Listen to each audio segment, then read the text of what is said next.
3%를 얻기 위한 투자 포인트 하나씩 오픈해 보도록 하겠습니다. 오늘의 3% 공략주 장인투자클럽 이창대 대표 함께하고 있습니다. 대표님 안녕하세요. 네, 반갑습니다. 요즘 잠을 못 주무신다고 네. 혹시 시장이 너무 좋아서 심장이 두근두근해서 못 주무시는 건 아니시죠? 맞습니다. 요즘 뭐 이제 맞습니까? 이게 솔직히 장 안 좋을 때는 네. 굳이 뭐 이렇게 열심히 뭐 잠 안 온다, 불면증 생긴다 이러시는데 그땐 그냥 푹 자도 됩니다. 사실 떨어질 땐 뭐 내가 안 잔다고 해가지고 올라가진 않거든요. 그렇죠. 근데 올라갈 때는 내가 어떻게 대처하냐에 따라서 수익률이 굉장히 이제 많이 먹을 수 있느냐, 적게 먹느냐 이게 갈리기 때문에 우리가 이제 잠 못 이룰 때는 설레는 마음으로 장이 좋을 때라고 생각합니다. 그래서 뭐 요즘은 네. 우리 시청자 여러분들도 저와 비슷한 마음이지 않을까 생각이 좀 듭니다. 어제 제가 카페에서 개인적인 공부를 좀 했었는데 뒤에서 그런 얘기가 들리더라고요. 아, 포모 온다. 요즘은 그쵸. 진짜 주식 투자해야 된다. 이런 그쵸. 이야기가 뒤에서 들려서 와, 정말 요즘 국내 시장이 좋긴 하구나라고 또 느끼기도 했습니다. 그런 상황 속에서 오늘 코스피가 2,900 달성을 했다가 살짝 또 내려놓고 있는 움직임이라서 오전장 어떻게 보실지 궁금한데요. 일단 뭐 시장은 오늘도 너무 좋기도 하고요. 뭐 아무래도 단기간에 너무 올랐기 때문에 분명히 조정은 올 거예요. 근데 그래도 겁은 먹지 않으셨으면 좋겠습니다.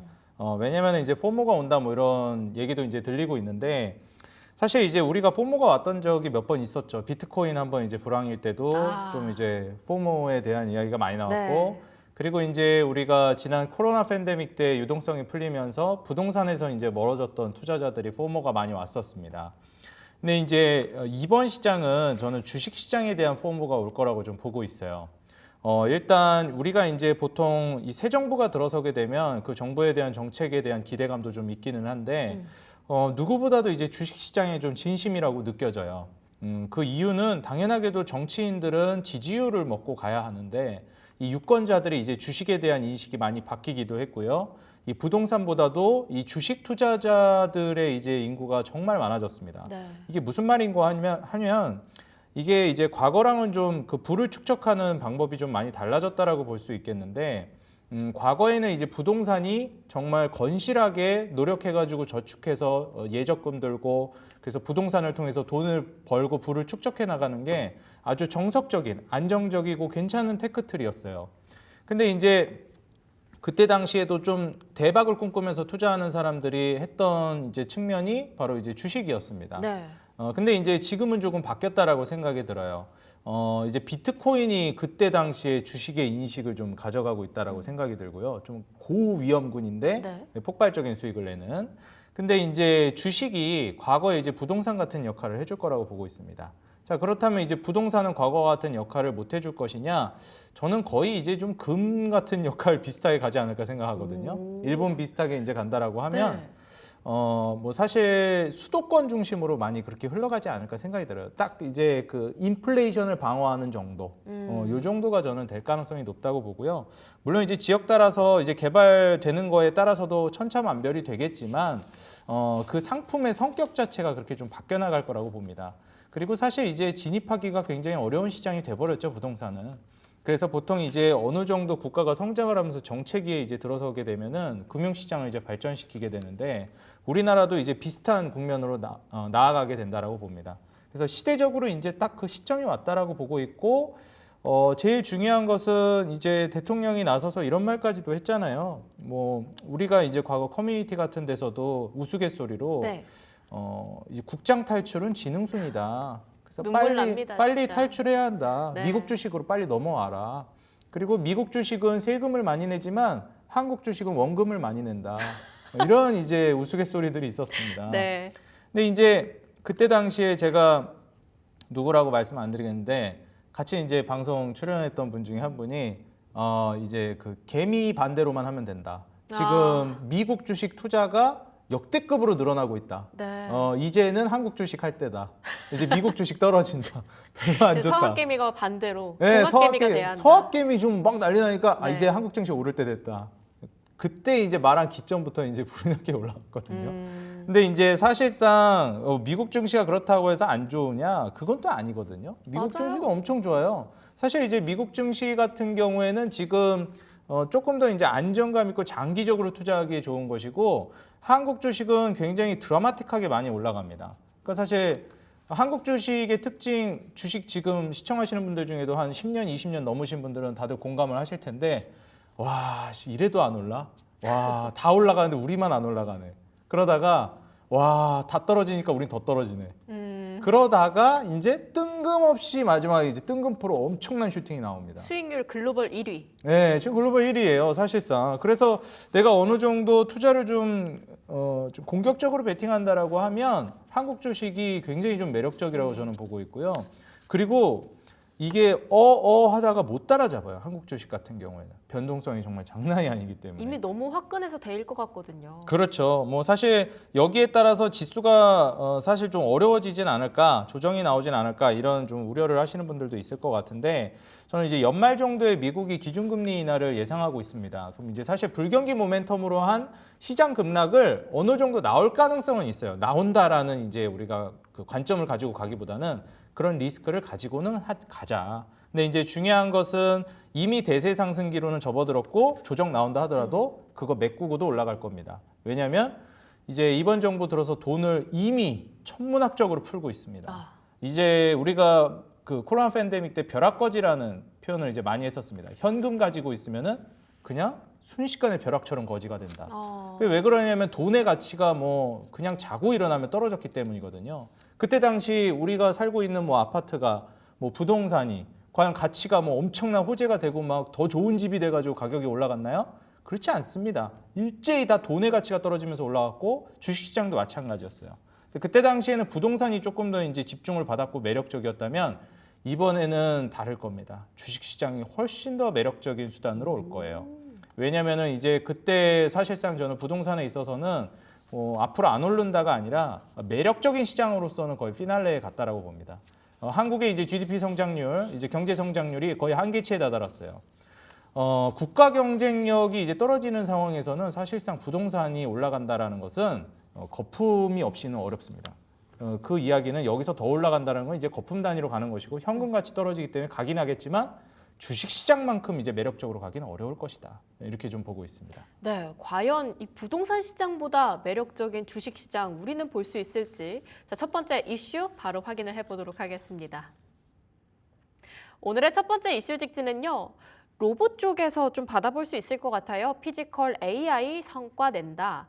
그런데요, 대표님, 요즘 국장 너무 잘 나가는데 희한하게 안 가는 섹터가 이 반도체 그리고 로봇 아닙니까? 반도체보다 로봇이 더 안 가는 것 같기도 하고 근데 또 오늘 코스피보다 코스닥이 강하니까 이러면 좀 로봇 좀 움직여줘야 되지 않을까 싶기도 하고요. 모멘텀 하나씩 체크해볼게요. 일단 이제 로봇도 그렇고 제약바이오 같은 이런 혁신업종들은 금리 인하가 좀 진행이 돼야 되는데 사실 이 미국에서부터 이 산업에 대한 바람이 좀 불어와야 된다라고 개인적으로 생각합니다. 이미 AI 관련된 모멘텀은 상당하고 엔비디아는 뭐 여전히 굳건하다라고 저는 생각을 해요. 근데 이제 중요한 것이 AI 관련된 것이 초반에는 반도체부터 시작이 됐는데 점점 이제 피지컬 AI 쪽으로 넘어가고 있습니다. 왜냐하면 우리가 처음에 AI를 구축할 때 반도체에 관련된 종목들, 뭐 엔비디아 같은 그래픽 카드 이러한 이제 실질적인 하드웨어 쪽이 먼저 올라가고 그 하드웨어들을 구축해서 구동시킬 수 있을 만한 인프라들이 갖춰졌었어요. 예를 들면 전력 인프라, 전선 전력 쪽이라든지 그 다음에 그 전선 전력 인프라가 갖춰지면 우리가 그걸 구동시킬 만한 에너지원이 필요하죠. 네. 그렇기 때문에 원전이 그 다음 차순으로 올라갔던 겁니다. 먼저 하드웨어가 갖춰지고 이걸 구동시킬 전력 인프라가 갖춰지고 여기에 이 에너지원을 구동시킬 원전이 순차적으로 움직인 거죠.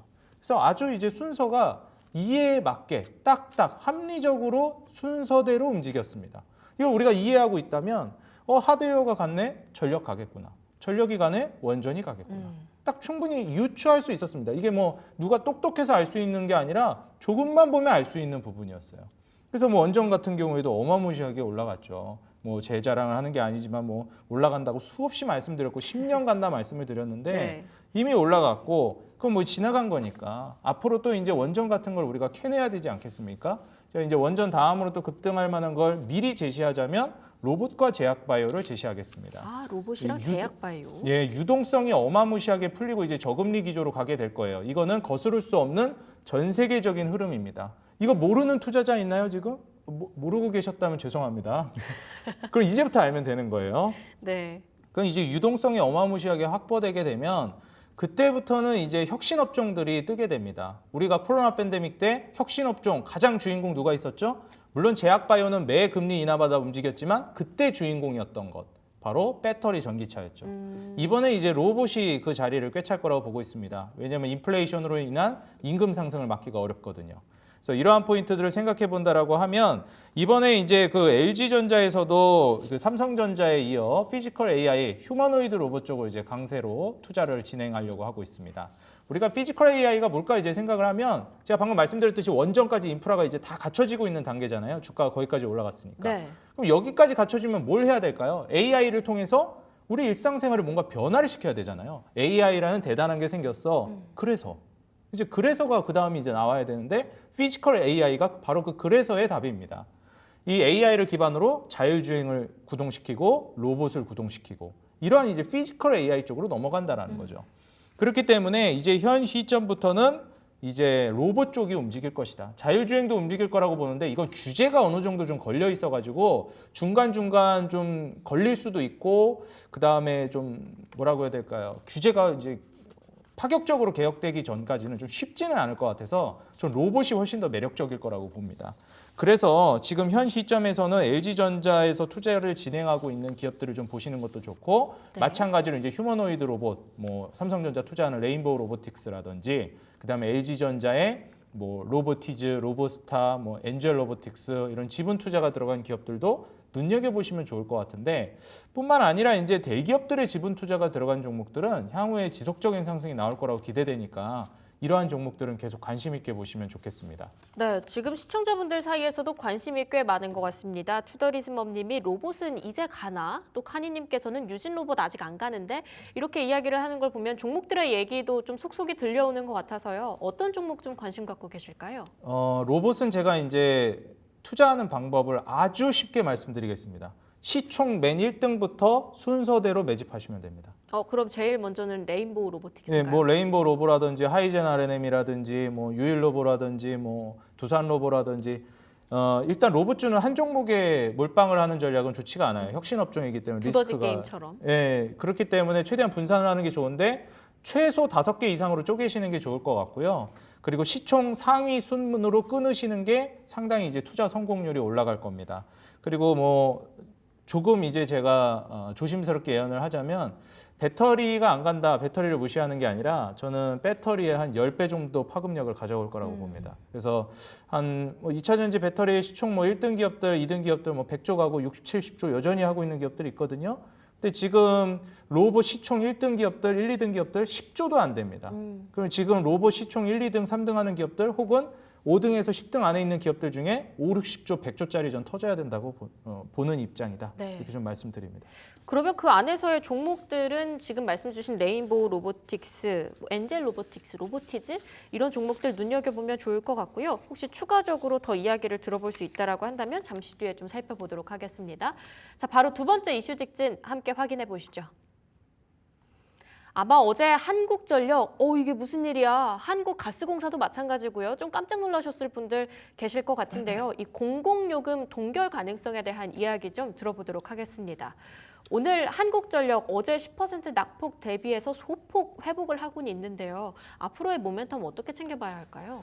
이게 저도 좀 조심스러운 게요. 이게 사실 공공요금이 인상이 될 걸 기대하면서 이제 적자를 만회할 것이다. 네. 그러면서 배당이 늘어날 것이다. 이런 기대감들이 다들 맞물리면서 유틸리티주들이 굉장히 강했거든요. 근데 지금 현 시점에서 조금 찬물을 끼얹기는 했습니다. 근데 제가 이제 조심스럽게 예상을 해보자면요. 이게 임계점이 좀 넘어가면서부터 이제 인상을 했던 거기 때문에 사실 인상한 거를 다시 뒤로 미룰 일은 없을 거라고 저는 봐요. 왜냐하면 이제 한 번 올라간 라면 가격, 한 번 올라간 뭐 초코파이 가격 이런 것들은 떨어집니다. 다시 뒤로 가지 않습니다. 그렇기 때문에 공공요금 같은 경우에도 저는 뒤로 갈 가능성은 매우 희박하다고 보고 있고요. 심지어 이게 적자가 너무 커지면서 그걸 개선하기 위한 이제 요금 인상이 이루어졌던 거라 이대로 그냥 쭉 갈 거라고 봅니다. 물가 상승이나 에너지 비용 상승했던 거 고려해서요. 근데 이제 중요한 건 뭐냐면 이게 지금 동결이 됐다라는 거예요. 사실 이렇게 올라가고 있다가 요금이 그냥 더 올라갈 줄 알았는데 이제 동결되니까 찬물이 한번 확 끼얹어진 건데 인하가 되지 않고 동결하다가 전 또 올릴 가능성이 있다고 봐요. 왜냐하면 유동성 이렇게 풀게 되면 또 이제 올리고 그리고 무엇보다 중요한 게 이제 이런 그 유틸리티주들이 대부분 대주주가 정부 쪽에 있습니다. 그러니까 정부가 이제 세수를 늘려야 하는데 네. 이러한 관점에서 이제 본다라고 하면 세수 결손을 메꾸기 위한 이런 유틸리티주 공기업들을 통해서 이제 배당을 수령하면서 이제 세금을 간접적으로 가져가는 이러한 이제 방식을 채택할 가능성이 높다고 봐요. 저도 요즘에 이제 뭐 전기세 이런 거 올라가는 거 보면은 똑같이 썼는데 이게 이 가격이 맞나? 이런 생각이 들 때가 있거든요. 내가 확인하는 게 맞겠지? 네, 이 숫자가 그죠. 맞겠지? 네, 근데 이제 공공요금 올렸다고 하니까 뭐 네. 그냥 이해를 하고 있는데 관심 없는 분들은 깜짝 놀라시거든요. 돌돌돌 떨려요. 왜 이거 갑자기 왜 이렇게 올라갔나 이러는데 안타깝지만 뒤로 가긴 쉽지는 않을 것 같습니다. 그래서 뭐 절약하면서 살아야죠. 그래서 아니, 주식해야죠. 그래서 이게 억울하다. 네. 그러면 이제 뭐 한전, 지역난방공사 이런 데서 배당 받는 걸로 이제 상쇄시키는 거죠. 그래서 제가 예전에 이제 앞으로 공공요금 엄청 올라갈 건데 억울하시면 지역난방공사 한전 찍으십시오. 제가 몇 달 전에도 말씀드렸는데 앞으로도 강하긴 할 것 같아요. 근데 한번 좀 찬물을 끼얹어가지고 좀 그게 아쉽기는 하다. 근데 이제 배당이라든지 공공요금을 뒤로 인하할 것 같지는 않으니까 좀 더 당분간은 지켜봐도 좋지 않을까 이렇게 좀 보여집니다. 네, 그러면 그 안에서 좀 관심 종목으로 가지고 있는 그런 종목들이 있다면요? 역시 뭐 대표적인 종목들을 보는 게 좋을 것 같아요. 뭐 움직임이 나왔던 한국전력이라든지 네. 한국전력도 매물대를 어느 정도 지지해주면서 오늘 반등이 나와주고 있기는 한데 뭐 이대로 계속 반등을 해줄지 여부는 좀 지켜보는 게 좋을 것 같아요. 그리고 이제 같이 또 움직임이 나왔던 종목 중에 지역난방공사가 있죠. 지역난방공사 같은 경우에도 이거 여기서 소개해드렸는지 기억은 잘 안 나는데 지역난방공사도 여기저기 제가 이제 소개를 많이 해드렸습니다. 그래서 지금 시점에서 한 차례 좀 조정이 나왔는데 뭐 여기도 당분간은 계속 좀 강세를 보여줄 가능성이 저는 높다고 봐요. 그래서 우리가 좀 눈여겨볼 만한 거는 지역난방공사나 뭐 한국전력이나 그 다음에 한국가스공사. 예, 이제 한국가스공사 같은 경우에는 지금 올라간 게 딱히 없는데 조정이 나와가지고 좀 억울하기는 그러네요. 합니다. 이제 한국가스공사 같은 경우 과거에 이제 대왕고래 프로젝트 테마로 좀 올라갔었는데 그게 좀 아쉽기는 해요. 테마를 차라리 안 받았으면 더 괜찮았을 것 같은데 어찌 됐건 이제 한국가스공사나 특히 한국전력이랑 지역난방공사를 중심으로 해서 움직임이 좀 나올 걸로 기대되니까 이러한 종목들 한번 좀 관심 있게 보셔도 좋을 것 같습니다. 네, 한국전력, 지역난방공사, 한국가스공사까지 이 세 종목 지금의 낙폭은 오히려 저점 매수의 기회일 수 있다. 이렇게 이야기 받아봤습니다. 바로 3% 공략자 하나씩 오픈을 해볼 텐데요. 우선은 첫 번째가 HD 현대 인프라코어 가져와 주셨습니다. 오늘 태양광 관련주들이 또 불기둥을 뿜어내고 있거든요. HD 현대 인프라코어 3% 무난하게 달성을 할 수 있을지 앞으로의 전망 어떻게 보실까요?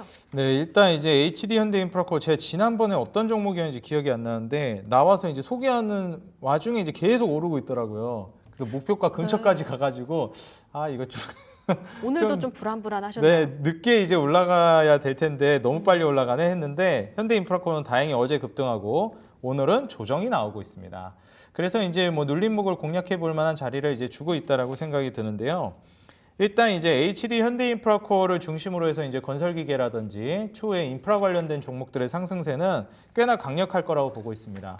트럼프가 이제 빨리 금리 인하를 유도하기 위해서 지금 산적해 있는 문제들을 해결해 나가고 있어요.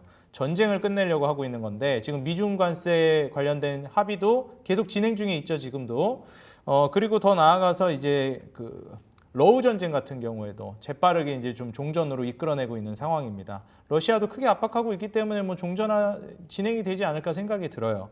그래서 이렇게 되면 금융적인 전쟁, 그다음에 지정학적인 전쟁 이러한 것들이 대부분 안정기를 찾아가게 될 거라고 보여지고 그리고 이제 그 인플레이션 기대 심리도 좀 꺾이더라고요. 그러니까 사실 이제 관세 우려 때문에 물가가 크게 오를 것이다. 그래서 기대 인플레 때문에 사실 연준이 금리 인하 못한 것도 있습니다. 그렇죠. 실제적인 금리는 그 물가는 많이 낮아졌어요, 이미. 기준금리 충분히 낮춰도 될 정도로 물가 상승률은 안정이 됐는데 그 기대 인플레 때문에 못 낮춘 거거든요. 근데 이제 기대 인플레도 떨어지기 시작하고 관세도 이제 종결 지으려고 하니까 뭐 월러 연준 이사 같은 경우에도 제가 계속 반복해서 언급드리지만 시사점을 던져줬거든요. 7월까지 한 10% 수준으로 해서 봉합시켜주면 연말에 우리 금리 인하 할 수 있어. 이렇게 시사점 던져줬기 때문에 트럼프가 지금 열심히 관세 지금 마무리 지려고 중국이랑도 네. 얘기하고 있다라고 보여집니다. 그래서 연말 이제 금리 인하를 생각해 보면 전쟁이라는 게 끝나면서 유동성이 확보되니까 인프라 정책이 확대될 겁니다. 이거 어느 나라나 비슷한데 그 나라의 지도자 정치인들의 성과나 공적이라고 평가받는 게 뭐 여러 가지가 있겠지만 대표적인 게 인프라 사업이에요. 국가가 주도해서 직접적으로 진행하는 게 바로 인프라 사업이거든요. 그래서 사실 지금 현 시점에서 우리가 바라본다라고 하면 이거는 미국 트럼프만의 문제가 아니라 우리나라 이재명 대통령도 마찬가지고요. 인프라 정책이 이제 본격화될 겁니다. 도시개발 계획이라든지 철도라든지 교통이라든지 다방면으로 개발이 될 거기 때문에 뭐 저금리니까 돈 이제 끌어다가 저리로 이제 개발 시작하는 거죠. 네. 이러한 포인트 생각해 봤을 때는 이제 HD 현대인프라코 특히 이제 인도를 중심으로 이제 성과를 우리가 기대해 볼 수 있기 때문에 매출 마진율도 증가세에 있기도 하고 현 시점에서는 목표가 1차적으로 13,000원 정도까지는 보셔도 좋을 것 같다 말씀드리면서 손절가는 9,000원 제시하겠습니다. 네, 오늘 다행히 기회를 주고 있는 HD 현대 인프라코어 가격 전략 받아봤습니다. 자, 이어서 빠르게 받아봐야 할 것 같아요. HD 현대 마린솔루션이요. 지금 아까 말씀 주셨던 것처럼 이야기를 하고 있는 와중에 너무 올라서 목표가 달성할까 봐 두렵다고 하셨잖아요. 네. 이 종목이 지금 가파르게 상승하고 있습니다. 5% 아이고. 국전에 두고 있어서 빠르게 모멘텀 체크를 해볼게요. 네, HD 현대마린솔루션 이제 조선주가 많이 갔는데 네. 그 후발주자로 갈 만한 종목이라고 봅니다. 뭐 세진중공업이나 여러 종목들을 말씀드렸어요. 삼성중공업도 그렇고. 근데 모두 이제 올라가 버렸고 사실 조선주에서는 이제 정말 매수할 수 있는 종목이 몇 개 안 남았습니다. 그 중에 하나가 현대마린솔루션인데 일단 친환경 선박 개조 수요는 계속 구조적으로 성장하고 있죠. 그리고 중요한 게 한번 조선주가 움직이고 수주를 어마무시하게 따내고 있는데 수주를 통해서 만들어내면 그 다음에는 결국 정비, 보수 이러한 쪽 수요가 올라갈 수밖에 없어요. 네. 일단 배를 만들어야 정비 수요가 있으니까 일단 완성 조선업체가 먼저 주가가 가는 건 당연한 논리입니다. 아까도 말씀드렸듯이 순서라는 게 있잖아요. 반도체, 그 다음에 이제 그런 그 데이터 센터가 먼저 확충이 되고, 그 다음 전력 인프라가 가고, 그 다음 원전이 가는 일련의 과정. 당연히 배를 먼저 만들고, 그 다음 정비 보수 관련된 수요가 늘어나는 게 맞죠. 조선주가 먼저 갔고, 뒤늦게 현대마린솔루션이 가는 게 순서상 맞습니다. 그래서 후발주자로 이제는 현대마린솔루션이 갈 때가 됐다, 왔다 이렇게 보시면 되고요. 현 시점에서 이제 신고가를 돌파하려고 노리고 있는데 저는 신고가 돌파하면 훨씬 더 크게 갈 가능성이 높다고 봅니다. 그래서 목표가는 1차적으로 20만 원을 제시하도록 하겠고 여기서 한번 뭐 조정은 나올 수 있으니까요. 손절가는 15만 원을 제시하도록 하겠습니다. 네, 조선은 이미 어느 정도 가격이 목전에 찼다 때문에 여기에서 조선 가면 따라갈 수 있는 기자재라든지 추가적인 종목들 이야기해 주셨습니다. 목표가 20만 원까지 열어보겠습니다. 대표님, 제가 이야기를 들었는데 작가님께 네. 5천까지 전망을 하신다고요? 네, 일단 뭐 코스피는 한 5천까지는 무난하게 가지 않을까 생각이 듭니다. 무난하게. 네, 무난하게 갈 거라고 봅니다. 와. 왜냐하면 뭐 증시가 좋을 것이다 이런 것도 있는데 상법 개정 관련된 이슈들도 있고요. 코리아 디스카운트라는 게 수면 위로 올라온 게 저는 가장 크다고 봐요. 이게 과거에는 뭐 코리아 디스카운트라는 거 주식하는 사람들이 앞만 밑에서 떠들어봤자 거들떠도 안 봤어요. 정치권에서. 왜 그럴까요? 주식한 사람들이 그렇게까지 많지 않으니까. 그렇죠. 주식에 아니 국민들이 주식에 관심이 없어요. 주식 그런 거 왜 하니? 위험하게. 부동산 해야지. 근데 이제 인식이 엄청 많이 바뀌었죠. 완전히 바뀌었죠, 이제는. 완전히 바뀌었고 정치인들이 이제는 부동산 그 신경 쓰는 것보다 주식 시장을 더 신경 쓸 겁니다. 네. 왜냐하면 이제 부동산이 어떤 느낌이 돼 버렸냐면 과거에는 서민들이 부의 사다리에 올라탈 수 있을 만한 사다리 역할을 해줬는데 이제는 가진 자들의 영역이 돼 버렸어요. 사다리 걷어차기. 예, 이제는 사실 부동산을 어떻게 접근합니까? 가진 자들만 계속 올라가고 심지어 부동산도 양극화가 벌어지고 있잖아요. 지방은 오히려 더 힘들어지고 네. 있고. 이런 것들을 따져봤을 때 누구나 접근할 수 있고 누구나 부의 사다리에 올라탈 수 있는 것. 그게 이제 증권시장 주식이거든요. 그래서 이제 적극적으로 정치인들은 결국 지지율을 먹고 가기 때문에 네. 현 시점에서 코리아 디스카운트가 논의가 정말 많이 됐고 현 정치권에 이제 오기 시작하면서부터는 완전히 달라졌다. 주식시장 제도 개선은 불을 보듯 뻔하다라고 저는 보여지고 있고요. 여기에 플러스로 또 한 가지 호재가 겹쳤죠. 대한민국은 이미 돈을 어마무시하게 풀기 시작했습니다. 이제 돈의 가치가 떨어지기 때문에 주식시장은 올라갈 수밖에 없는데 그 저금리 막대한 돈이 풀렸을 때 과연 이번에 부동산으로 많이 갈까? 주식으로 많이 갈까? 대통령이 코스피 5천을 외치고 있는데 과연 부동산으로 갈까요? 주식으로 갈까요? 한번 여러분들이 스스로 판단해 보시기 바라겠습니다. 야, 정말 주식으로 부자 되기가 좀처럼 쉽지는 않을 텐데요. 또 딜사이트와 함께 구체적인 투자 포인트들 받아가시면서 또 코스피 5천까지 무난하게 올라간다라고 한다면 내 계좌 수익도 함께 웃는 그런 장을 함께 하시면 좋겠습니다. 여기서 인사드리도록 하겠습니다. 지금까지 장인투자클럽 이창대 대표 함께했습니다. 대표님 감사합니다. 네, 감사합니다.